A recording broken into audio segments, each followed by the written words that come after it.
Hello, everyone, and welcome to another episode of Trek Canon. So, today I wanted to do my weekly review of Star Trek Lower Decks, and this particular day is going to be Season 2, Episode 4, Mugato, Gumato. So, let's just jump on into it, man. So, first of all, this episode basically covers the Cerritos coming up on this planet where they encounter a Mugato. Now, for those of you who don't know what a Mugato is, it's from the original series episode A Private Little War, if I remember correct. Yeah, A Private Little War. And it was an original series episode. Kirk finds himself face to face with a Mugato. He gets bitten, he gets poisoned. Now, the thing is that it's only supposed to be one cure for the Mugato poison, and it's only supposed to be able to be given or administered by one type of person, and that's a shaman lady who stays on this particular planet that they came from in that episode. Now, it is bloodletting. You know, the shaman do cut the wound, cut the bite. She cuts herself. She places a leaf that's indigenous to that world in between the two, and basically the leaf absorbs the poison. They didn't do any of that in this episode for Lower Decks at all. They just had Mariner cut the security chief. Anyway, let's just start at the beginning. So, basically, like I said, the Cerritos pulls up on this planet where when they beam down, they find out that there's Mugato on the planet, a vicious white ape-like species with horns, serrated teeth, claws, very deadly to humans. So I have no idea how Mugato would have gotten there. You know, maybe I would say it snuck on a ship, but that's not something Mugato do. They're not the most sneaky things in the universe, and they kind of hard not to notice. So, and they carnivorous, so they pretty much would have attacked anybody on the ship that they travel from. But okay, so we also basically these Mugato were being hunted for their horns, basically like the elephants in Africa are today. And these horns were being sold on the black market by, of course, the Ferengi. Now, these weren't your normal everyday average Ferengi. These were the first Ferengi, and they mentioned it in the episode. These were the last outpost Ferengi. They even brought back the last outpost Ferengi weapons, man, the phaser whips, the stun whips. But you know, it's weird. They never showed the stun whips in Star Trek canon after that until this particular Lower Decks episode. So that's interesting. But basically, the episode goes into them trying to stop that. Of course, there's subplots. The subplot is that Boimler and Rutherford thinks that Mariner is a Starfleet Black Ops. It's interesting that they would call it Starfleet Black Ops instead of Section 31. What's also interesting is how everybody knowing about Section 31. You know what I mean? They're covert, like there was captains and stuff that didn't know about Section 31 back in the day before, you know, like, how are these people? Discovery messed it up for everybody. Look, just so you guys know, Section 31 does not have ships. They're not allowed ships. They are covert Black Ops. You could think of them as the MI6 or the James Bond CIA of Starfleet, okay?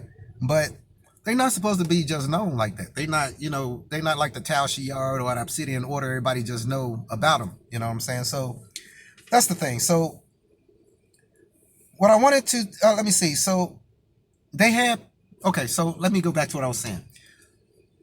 So it had this one part where one of the buyers of the Mugato horns was escaping in his shuttlecraft, and the Cerritos put him in a tractor beam, broke up his ship. Towards the end of the episode, and again, spoilers for those of you who don't know, but y'all should know how I roll. The tractor beam breaking up ships that's not designed well is actually something that's in canon as well. It happened in the it happened in the original series where I think it was yesterday, not yesterday's Enterprise. I think it was called maybe Tomorrow's Yesterday, where the Enterprise went back in time to take a look at Earth and end up kidnapping kidnapping that fighter pilot and his ship. I mean, his plane ended up breaking up when the Enterprise put it in a tractor beam. So that's not far fetched. What is far fetched is the Jurassic Park style gates that they had in this episode. You know, I don't know if anybody else noticed that, but they had the Jurassic Park gates, man. So, negotiating. I'm gonna have to say, man, if we both unhappy, that's a compromise. That's nothing truer has ever been said. Whenever I compromise with my girl, neither one of us is happy. No, most of the time she's happy, but other than that, nobody's happy when people compromise. That's unless you the woman usually, and then you the person who comes out on top in the relationship in that whole compromise situation. But overall, I'm gonna have to say the episode was it was it's not something to write home about. It wasn't one of their better ones. It wasn't one of their worst ones. They had some things in canon, but some things from Star Trek canon, but just like with the Cure, they should have actually did it the right way. You need the leaf, you need the shaman lady. One of the things that was going on in the episode was Tindy was tasked with basically getting scans from everybody on the ship that was reluctant to go and get their physicals. And I was actually surprised that the doctor was one of them and how she reacted, and I didn't think, that it was I didn't really, that really wasn't a good, story for me. I was hoping that patient 01567 or something like that was going to be something real cool, but it wasn't. Let me see. They had the sport in there. I forget what it was called, but Commander Riker and his dad it was a martial art that they practiced with those sticks. Now they kind of look like the Vulcan Pomfar weapons, but the thing is that they didn't really do those right either, because the non-sharp part, that blunt part at the tip of it, is a sensor, and they pull the visors down over their helmet because they're blind. So what happens is you're supposed to point this sensor around until both of the sensors from both of the weapons meet up, and you can hear the difference, and that's how to start the fight. They was just blindfold swinging around like that wasn't actually. So everything from in canon that they put into this particular episode, they kind of messed up a bit. And let's not even get into the Mugato sex scene. Come on, man, really, why? For what? What did that add to the story? It wasn't funny. Like what did that add to the overall point of this particular episode, especially when it's geared towards kids? What was the point? So I'm gonna have to so this particular episode, it wasn't really that good for me. They could have did a lot better. It looked like they just kind of rushed some stuff in, kind of threw some stuff together.